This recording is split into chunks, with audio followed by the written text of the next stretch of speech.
In this video, I have a conversation with a few gentlemen that have just recently put out this work and article titled An Empirical Assessment of Endpoint Detection and Response Systems Against Advanced Persistent Threats Attack Vectors.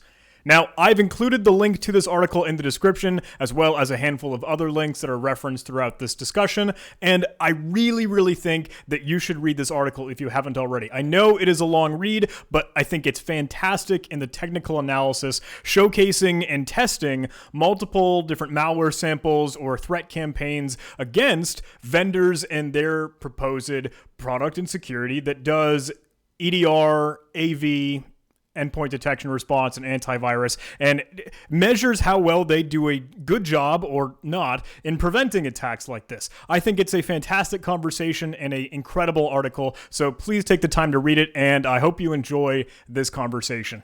Well, hey, gentlemen, thank you so much for being willing to chat today. I'm joined by George, and I'm his professor, doctor, right? So we're going to have, I think, a very cool, casual, candid conversation on some recent work and research that you had both put out and offered to the world that is fantastic and thorough. But before we kind of dive in, if you guys, I don't want to do the misjustice of introducing you, because I'm sure you have certainly plenty more to sing the praises of. But if you guys don't mind, for those listening in, maybe give a little bit of background on who you are, what you were doing, and anything else you'd be comfortable sharing. Okay, I will start. My name is George Cananzas. I'm 20 years old. I am an undergraduate student of Dr. Patsakis at the University of Piraeus. I started with computers in general at the age of 9, where they got me a teeny tiny laptop, which I kind of destroyed. And some things like, childish things, how you could use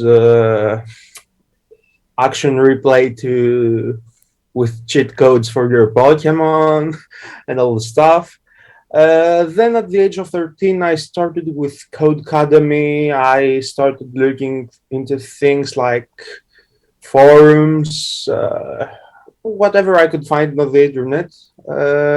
I pretty much liked it, so I started doing some coding stuff, seeing things about malware. I mean, there were some pretty hyped malware at those days. So there was like Nanocore, Imminent Monitor, if you remember. It was this era. But I mean, if you could avoid being kind of skittish, if I may say, you can pretty much learn. And this is what I try to do now. I work with Dr. Patsakis at the Athena Research Center, and I also study, as I told you. Awesome. I totally used the action replay when I was younger too. Everyone did. Oh, yeah. So, my name is Konstantinos Patsakis. I'm associate professor at the University of Piraeus, mainly working on security and privacy. Our lab is focused, let's say, on applied research. What we try to do is try to work on things that have impact and do not, let's say, stay in the theoretical part of security. Currently, we have been running several big EU projects, whether this is Lockhart for the chain of custody of digital evidence, whether this is CyberSec for Europe or other let's say, projects, totally focused on security.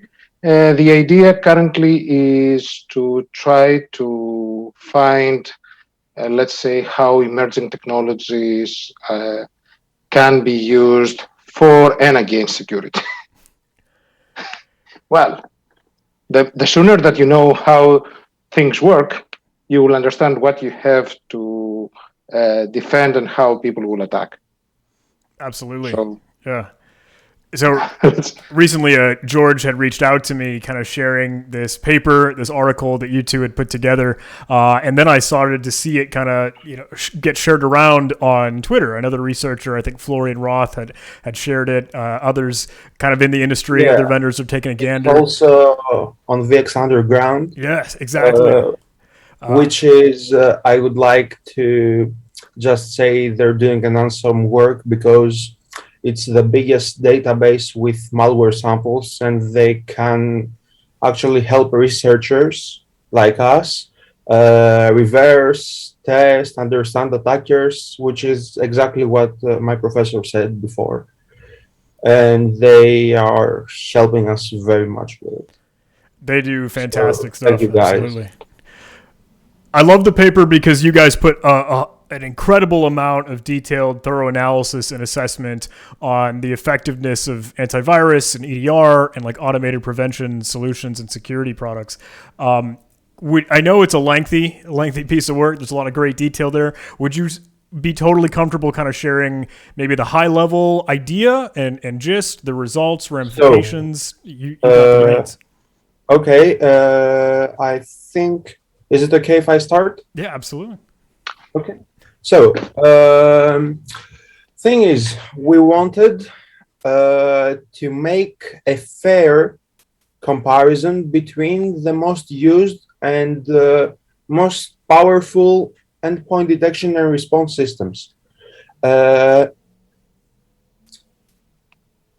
are the tip of the spear when it comes to enterprise defense, because endpoints are used by users. We all know that. And at the end of the day, most breaches happen because someone clicked a link. So endpoint detection and response is what is supposed to stop this, or at least detect it and notify about it, and prevent also lateral movement. There are many cases where phishing happens, some endpoints get compromised. There are many ways to move across a network. I mean, could be something like using tools like Arubus to perform Kerberos roasting, Asrep roasting, try to compromise credentials like using MDSec Farmer, everything. We won't get into much detail, but I mean, there are many ways if you want to move laterally. And many attackers will try to expose this, to leverage this, and companies get exposed. Whether they're ransomware operators, whether they're a more advanced group where in cases of banks, they will go into the Swift network and send messages. Now, the thing is, we used, as you can see in the paper, publicly available projects and the same backdoor for everyone. It is Cobalt Strike. All red teamers know it and use it. It's not only red teamers, but actually the bad guys as well. Threat but actors too. That's another part of the story, but okay. Yeah, okay. And the difference is at the delivery level. We chose 4 vectors: an HTA, a CPL, which is control panel applet. It's a double-click thing that will be run under DLL.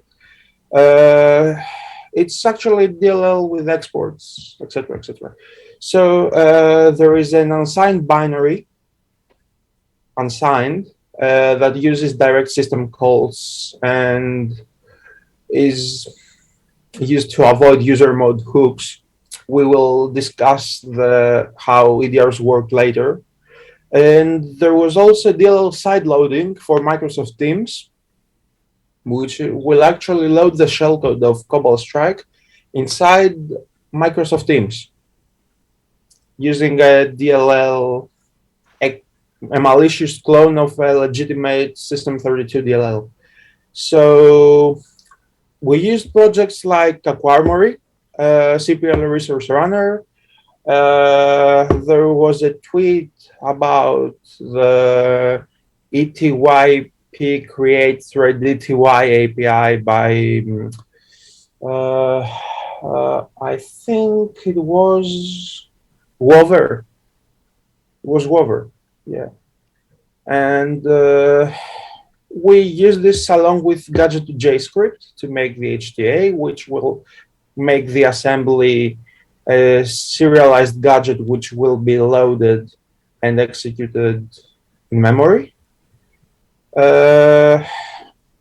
We won't go into much detail about how each project works, just as. So you get the idea. 4 different delivery methods, publicly available, because there were cases like Finesse Fisher, who was a guy like you and us, not an advanced persistent threat like Lazarus, Terla, etc., where they have an army of coders that will make backdoors.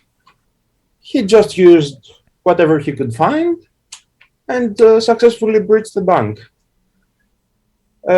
So this is kind of the idea. And then we put the 11 most well-known, according to Gartner, vendors. Well, we would like to test more, but as you may know, it's not always easy to find the trials, the sensors. Not every vendor is. We will, of course, not say names, but some vendors are not willing to be tested as others. It's not even going to everyone and say, "Hi, I want to test your security because I'm doing this experiment," and they will answer, "Yeah, no problem." It doesn't work always this way. Well, moreover, I want to add some detail here that is very important for the conversation. I think that when you read, whether you read it from the academia side and you read papers about malware and detection with machine learning, and etc., everyone will present the problem as solved. I have a method which has 99 accuracy, and the prediction that I'm doing about malware traffic, malicious traffic, etc., it's 99.80. If you read the brochures of many vendors, they will tell you that I'm covering everything. So more or less, what is shown to the people who will actually get the solutions is that I have full coverage. And as George says, this is far from the reality. And we live it every day for the people who are in actual security. If you move aside the theoretical part and move aside from, let's say, the very fixed environment that you will do the tests, and you know that this is malicious and this is banning or whatever, and you try to shift to a more gray area, you will start understanding that things are not how, as academics are touting, that we have this tremendous accuracy. Things are not as the vendors try to show, that we are able to block every malicious attack, etc. So, as George was saying, we were trying to create an environment well structured so that we can have a fair comparison among the, let's say, the biggest EDR vendors. I have to note here that we didn't have direct access to all the EDRs, meaning that in some cases, some friends from SOCs, etc., were, let's not name them. However, a big thank you to all of them for helping. They were able to give us access to their running environment so that we can perform the experiments and extend as much as possible our reach. Yeah. George, you were trying to say something, so yes, sorry. I was trying to say that this is really true when it comes to corporate environments. A test lab is definitely going to be different than a real enterprise because of the traffic, because of the needs, and this is where tuning comes in place, because tuning is very important for EDRs. Well, it depends on the EDR you use, because they're not all Not the all of them same. provide the same function, the same Yes, the amount same of tunability. So even if they allow it, it's so important. you don't have the same feeds.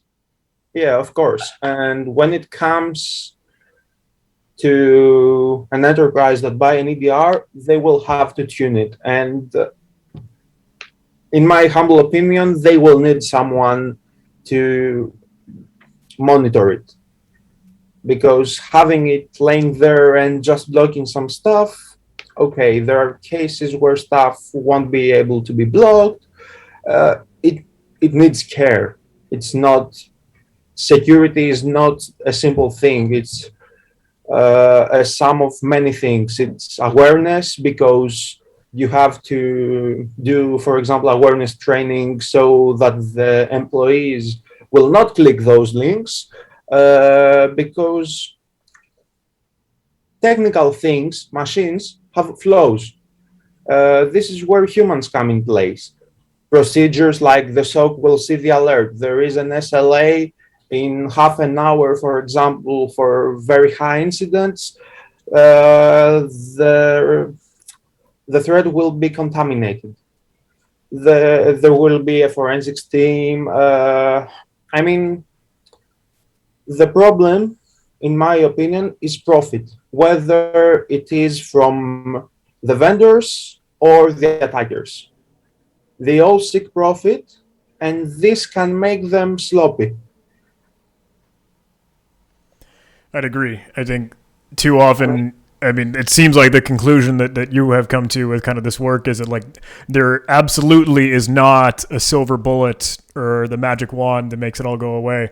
And you can't just put it there, set it and forget it. It's not something that just needs to lay off in the corner.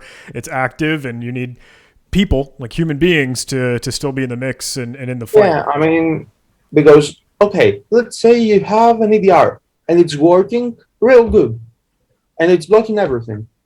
If you have, because as I told you, it's about profit, and sometimes budget will not allow the companies to do the setup they will want. It's all, you have to find this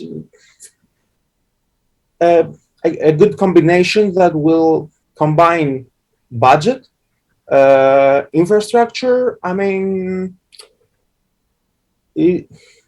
it's you have to find the balance, because large organizations may have thousands of endpoints. You can't protect all those the same, because it might be very costly.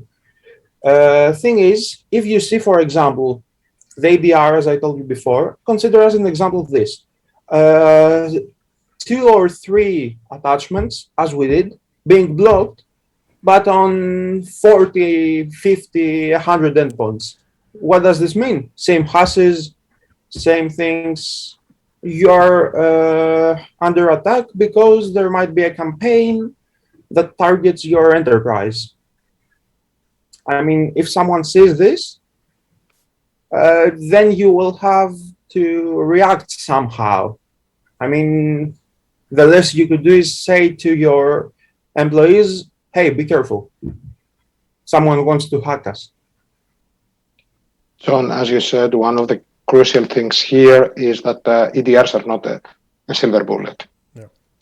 We have to understand it, and as George is trying to stress, is that in most cases, the tuning and the feeds that you will get will give you the actual value for money that you have paid. If you consider as an organization or a CISO, or I don't know, where people would like to stand on this case, that I've bought an EDR and check, I'm okay. This is not the case. Right. If you try to think this way, you're trying to more or less move the responsibility to someone else when it's not the case. EDRs are working differently. They are looking for different things and different aspects. And this is more or less what we try to stress with our work. The story is that you cannot go and say that I will prepare 100 scenarios. When we were discussing with George about the experiments, what we try to see is, okay, what is the most common vector? The most common vector, and it's used by APTs, is that I will send an email which has either a link or an attachment that is going to infect you. So let's let's build on that. As we have seen, APTs have many ways of attacking their victims, but it's impossible to cover all these aspects and say that actually they will reach the endpoint, because they might reach the endpoint at another level. They might reach a server previously or something like that. So the first step for the endpoints is usually the email. So they will need malware at some point. That's yes, of course, for sure. So we try to see how we can build on that. So the idea, as George was saying, is that, okay, we're not an army. We don't have the manpower to do something like that. Let's use some publicly known, let's say, projects that are doing parts of this work and try to see whether this can be monitored. The best part for me is that whether the actions are logged, whether they leave a trace. If they don't leave a trace, then you have a bigger issue. It might be the case that I'm very powerful. It might be the case that whatever you can say when we fight together, I won. However, well, okay, I'm a bigger guy. It doesn't look, I'm a big guy. That's why I'm saying it. I don't know whether you know some martial arts or whatever, but the story is that if I fall on you, well, you're done. Anyway, the story is that at the end of the day, you will have some injuries, you will have something, some traces from me, and you will understand that, well, you know, I don't know what happened, but someone fell on me and I have some traces. Right. If you cannot see these traces, then this is where the real problem starts. If the SOC didn't have, let's say, the proper logs in order to see that something went wrong, then we will have an issue. Of course, or there are cases of alert fatigue where you can have thousands of exactly. alerts and something will slip through and goodbye. This is a very crucial point that George raises, is that many EDRs are not just blocking or issuing an alert. They have a score. So if you're in a corporate environment, you will see thousands of logs and hundreds of alerts. So you have to prioritize them. If you see a low-level alert, well, let's deal with the other ones. Right. And it's very normal to do that. So this is where the human factor, as George was trying to stress, is coming as well. So first is the telemetry. Did you produce the proper telemetry so that people can actually see that something happened afterwards? Okay, you didn't block it. And then it comes whether you actually understood that this was high, low, or whatever. And then for me comes the fact that whether you blocked it or not. And there are some cases where you will need to use the EDR to triage the hosts after the party is over. Right. And this is not something you will want to be in a position to do, because it means that something has happened. I need to check the EDR to see if there was something that slipped. And this is really where this thing originated, because as you know, the one part of the story is that after the attack is done, people will try to clear the traces. So if the EDR didn't understood that something was happening, by the time that you will come as an investigator, things are going to be deleted, most likely, or many traces are going to be deleted. I think there was one idea that we were chatting about a bit ago was it almost seemed like some solutions, one might be better at the actual prevention or preventing the incident, and others might be better and weaker at that, and better at the visibility or the logging or the thing telemetry. is, as I told you, security is a combination, Right. as we told. So, and there's also budget, as we already discussed. The company has to find the perfect balance, which might be an EDR, which is something that will give you telemetry and triage, in combination with something that is better at blocking and will be tuned using IOCs, using something that will do the dirty work. And there will be a SOC monitoring both of those. So in case something slips, it will be caught by the other one. And in case we see something of a higher impact, I mean, you will be able to just go into the console, isolate the hosts, contaminate the thread, and see where did, for example, the tools come from. Search, do the analysis as SOCs used to do. I mean, check logs from other devices, see if a mail passed, maybe see proxy logs, see firewall logs, etc., etc.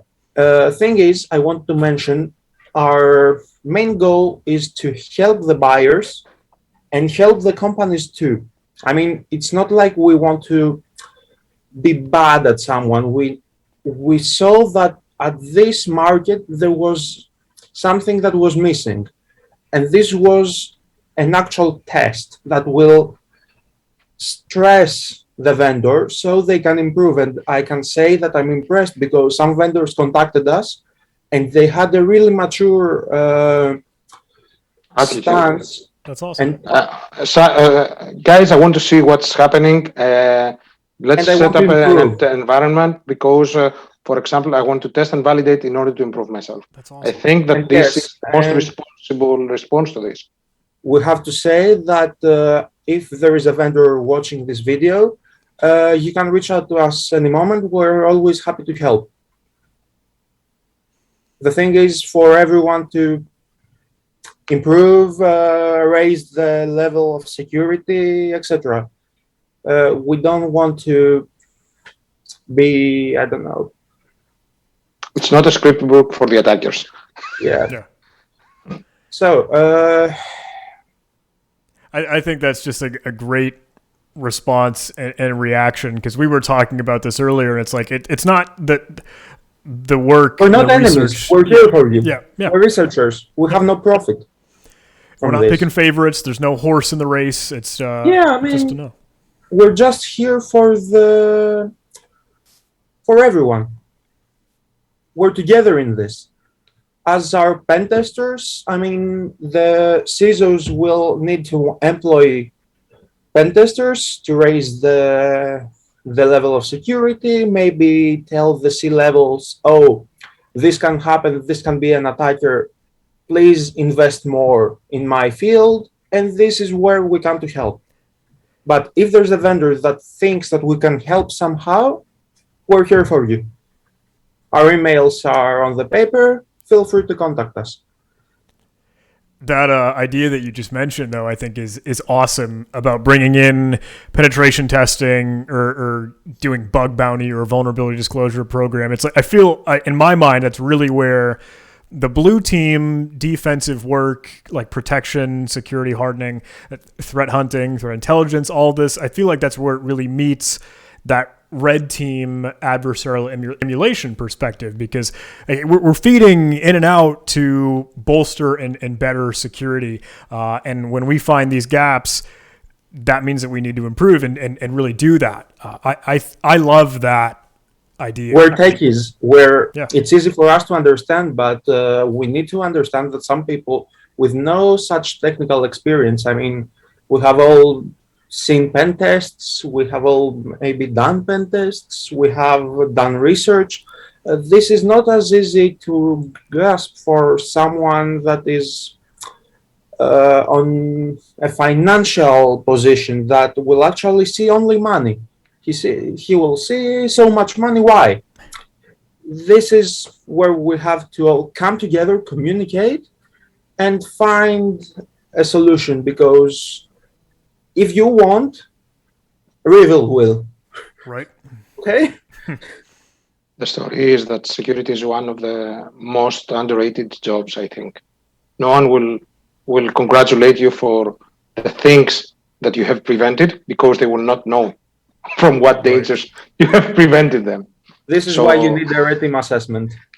And this is actually as John was saying, why the so-called purple teaming is gaining some ground, because people have to understand that it's not two teams which are fighting each other. They should actually collaborate for the best benefit of the organization. So they have to match powers, their own powers, in order to raise the security of the organization that they are operating. That's awesome. I love that your article and what you put out is so deep in the technical aspect to it, because we were discussing this earlier where other individuals or other organizations might have tried to do the same research, but it's not in the weeds. It's not showcasing the technical grit and portions and pieces of it. So I again, kudos, incredible work and support that you guys have put out. Thank you very much. Well, hey, I know we've been chatting for a little bit. Is there more that you guys would like to discuss? Is there more that you want to bring in? Okay. So, basically, let's do it the other way. Any questions? Anything that you would like to dive into, something more technical? You had discussed some of the four-prong approach to your tests between the link file, between the CPL, etc. It seemed like the biggest takeaway for me, and maybe this is me putting on my hacker hat, me acting as the adversary here, it seemed like DLLs, dynamic link libraries, were seemingly one of the most effective, again in air quotes, for this threat, for acting as that APD for Well, I can elaborate on that. Cool. Okay, that's what I'm for. Thing is, DLLs are helpful, but they're just a program in some other form. Thing is, when it comes to red teaming, delivery is what matters, because it has to be something both technically friendly and user friendly. CPL is a DLL which will run underrun DLL. What does this mean? Upload bypass, which will not be the same for an unsigned binary. There are cases where uploader, for example, in similar features, because some EDRs provide application-wide listing, will not be configured. And you can use just a binary and the employee will be silly enough to click it. Which there have been cases, I mean, PDF icon, important.pdf.exe, boom. So we emphasized kind of on the delivery.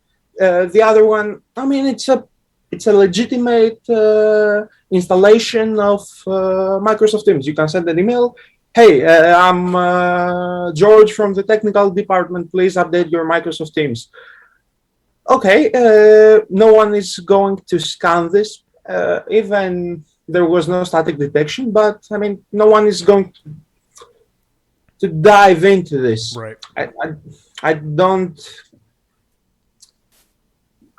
know if you got what I mean, but one of those DLLs is a System 32 DLL, which is not a Microsoft Teams DLL that should be there. Who's gonna notice? Yeah, you just kind of cruise right past it, and if you don't do that analysis, it's taken session order hijacking. No one will ever notice. Not even technical users. There's no static detection. Will just be injected into the process, and you will operate under a signed binary, which is Microsoft Teams. Also, it will give you a persistence Easter egg because in some cases Microsoft Teams will add itself to startup. So every time the PC starts up with this installation, your backdoor will too. Also, there was the HD, okay, a classic one. Again, upload your bypass. We'll download the HTA in a folder of Internet Explorer or Edge or something. Can't remember the exact path, I'm sorry. And it will run it using MSHTA. This specific injection we did will inject into MSHTA. So we'll do a self-injection, and sometimes we like self-injections because sometimes they will be overlooked by the EDR. I mean, since you're not touching another process, I don't pretty much care. Right. It will be a lower score. I mean, there are some principles when you're operating, trying to use, say, lol beans, signed binaries. You get what I mean. An unsigned binary doing monkey business is gonna raise the score. The ADR is like a person. It will get telemetry from several places, whether it is kernel callbacks, user mode or kernel mode hooks, ATY, TYTI, don't know, network driver, anything. And it will combine this and see, make a score and see, is this worth blocking? But when you're in a corporate environment and there's high noise, there's also a higher possibility of something slipping or, I don't know, false positives, etc. You kind of get what I mean, I guess. Yeah.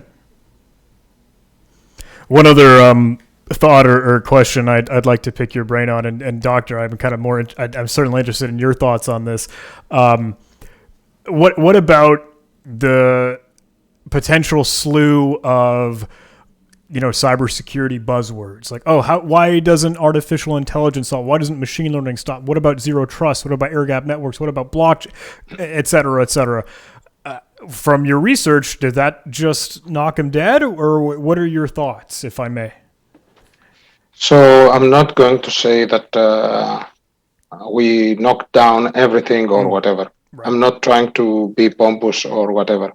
I believe that in most cases we have to understand that, for example, for machine learning or artificial intelligence, they are as good as the training they can have. Right. So when you jump into cases that you haven't seen or in cases that are very similar to what you have trained as Benning, which is more or less what George was trying to do, then this will fall below the radar. It will not trigger anything. And this is something that we have to understand.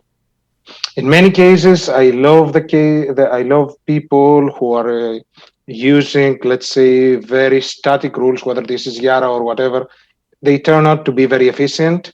And we have to find a balance of what is that we have to shift to the artificial/machine learning part and what has to go through specific rules. To the best that I can understand, there's no point of having specific processes running other cases. So, for example, I don't see why Word should be able to launch a PowerShell. Right. Which is something very obvious. I think that you can set a very static rule about it, and most people will not actually care.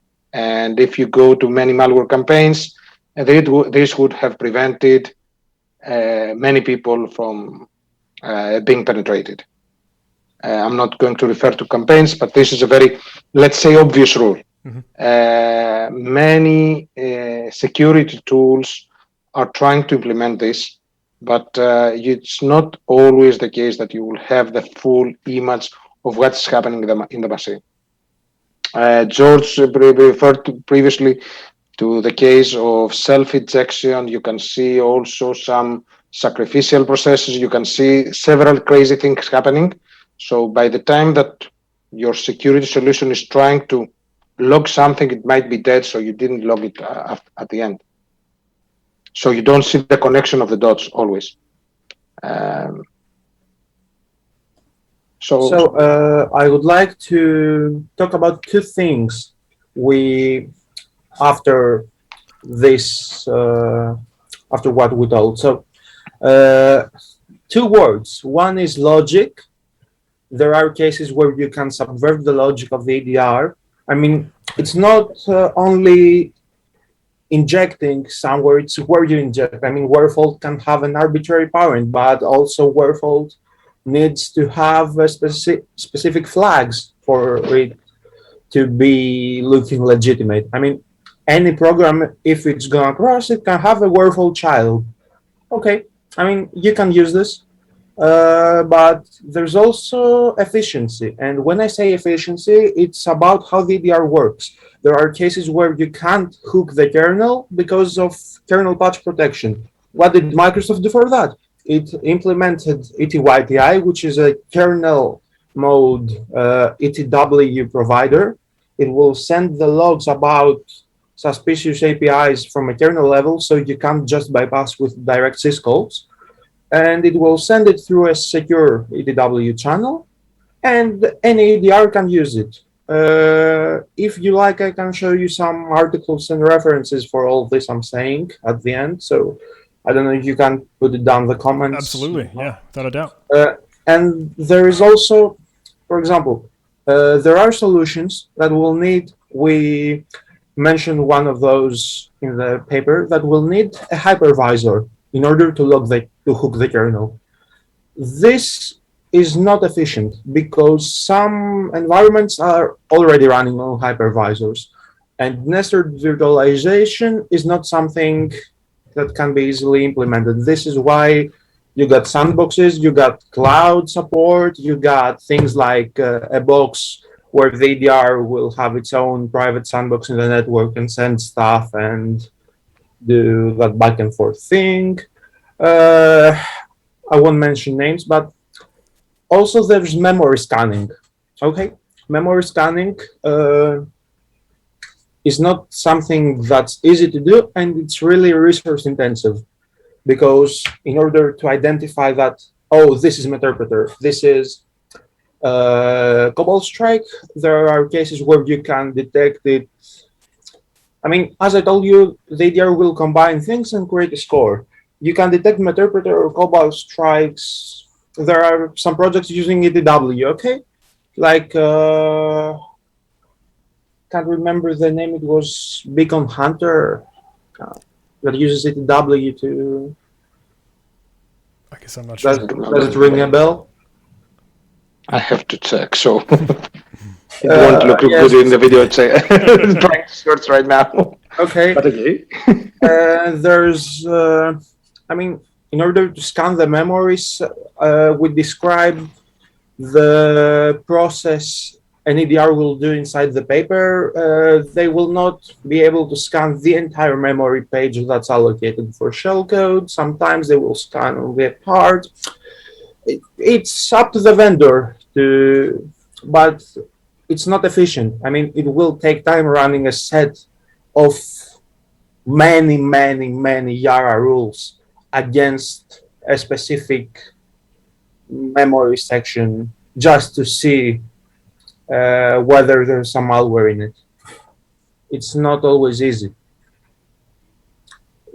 Again, this is something pretty general, but I just want to give a glimpse on the internals of how EDRs work, because these are problems for the EDR vendors and they're not easy to address. It's not easy. It's easy for us to say, okay, just stop this. You have to have evidence. It's not, I mean, it's not something easy. Their job is not easy. Detection engineers and developers and all this in an environment that is doing something else. It's not running. Right. Their goal is not to run this single program. Yeah, I mean, it's not okay. It's easy to say, oh, the vendor is not efficient. No, they do the hell of a work, and it's really difficult to keep up with all the threats, to keep up with the ways that you can use to detect the threats, do everyday testing, and improve your product. It's not something easy. I mean, I really feel those guys. It's a hard thing to do, work for everyone else to be safe and not getting credit at the end of the day, as Doctor said.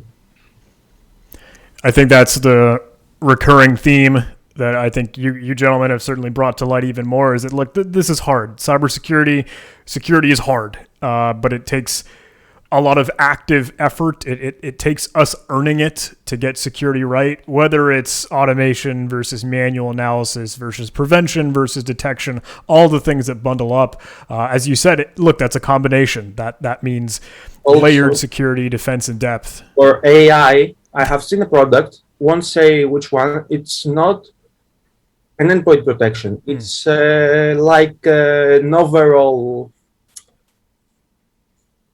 monitoring software. I mean, this product I have seen detecting successfully clear text credentials, and the client saying, "Oh, it's not of a high criticality alert. Why do you report this?" I mean, okay, let the credentials be there, and someone text. will find them sometime. Let Revil find them. Yeah. Not my problem. No, I think Yeah, basically, it's gonna be my problem because they're gonna say It's going to be afterwards. easy to do. eventually, yeah. It's easy to criticize, but it's hard to keep up with the everyday battlefield. It's hard. Something to earn. But hey, I think your work, your paper, the research, everything is certainly, as you say, we have room for improvement, and I think it's still absolutely vital for kind of us, the industry, vendors, et cetera, to be held accountable and to understand that, so we can improve, so we can better security. So thank you again and again and again. I gotta have to wind this down, but are there any other last words, any lasting thoughts you guys would like to share? But thanks again for doing this, as always. Oh, I'm okay. A big thank you now from our side for reaching out so quick, for your interest, and Yeah, sure. You do an awesome job. yeah, It's true. Well, we're just and doing for the the right thing. contribution all this time, actually. But Well, hey, A big thank you. Thank you, gentlemen, from everyone listening in, from everyone tuning in when we get to show this. I hope that some folks do reach out to you. I hope you do get some more engagement, more conversations, and more great work and research to come from this. thank you. Thank you.